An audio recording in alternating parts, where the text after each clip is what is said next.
Right, Chloe, I'm going to attempt to do something strange here. I'm going to do a trick, or rather, sort of a card trick of sorts, for someone who's not here.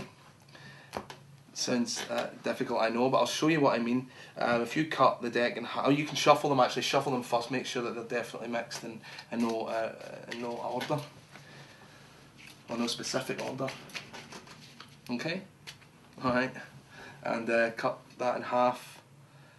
And then maybe cut that one in half again, maybe slightly more than half. Well, let's see. We just need a couple of cards. We don't want it to last all day, so here's some random cards right from the deck.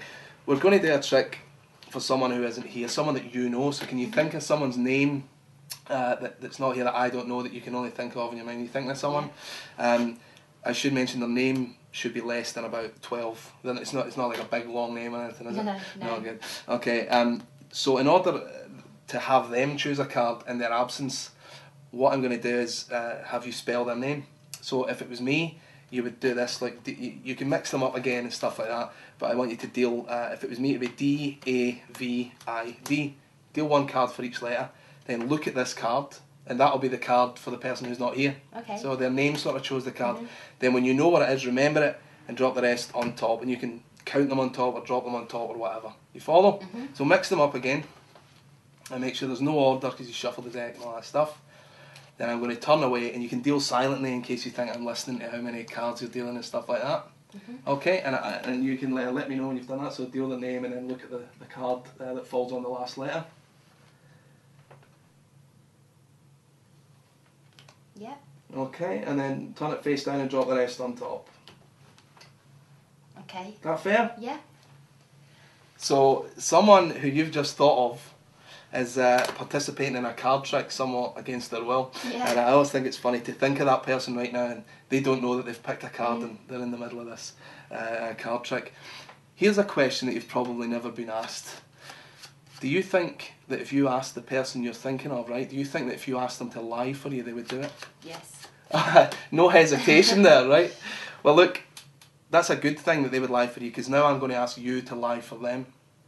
I'm going to show you each of these cards one at a time.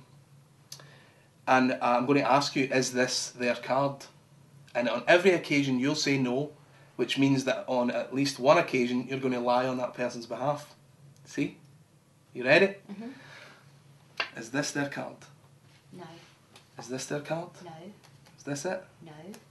No. No. No. No. No.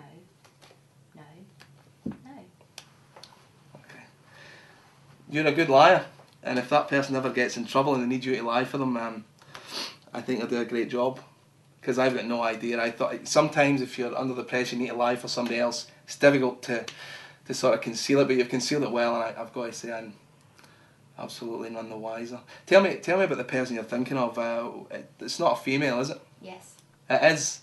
And what's your what's their name? Orla. Orla. Okay. And tell me something about Orla. I mean, what's her job? Does she have a job? She lives out of the country, so I don't see a lot of her. Oh. Well, this is even better. She's lucky enough not to have a job. All right, she doesn't have a job. All right, fine. Tell me that if she was here and we were doing these card tricks, would she enjoy that? Is she the type of person who enjoys that? Yeah. I'm sure she'd humour you. Okay. Well, thank you so much. Look, we'll shuffle up the cards.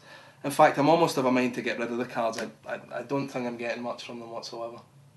Okay. And what I'll ask you to do this time is just to think of Orla and her card. It's Orla, right? I just think of Orla and her card and repeat it to yourself. But what is often a good idea here is to repeat it in Orla's voice. So can you imagine Orla saying the card over and over and over again, and look at me and say it over and over? You doing that? I think Orla's card is the King of Clubs. Yeah. Is it? Yeah. There you go. Thank you very much. Well done.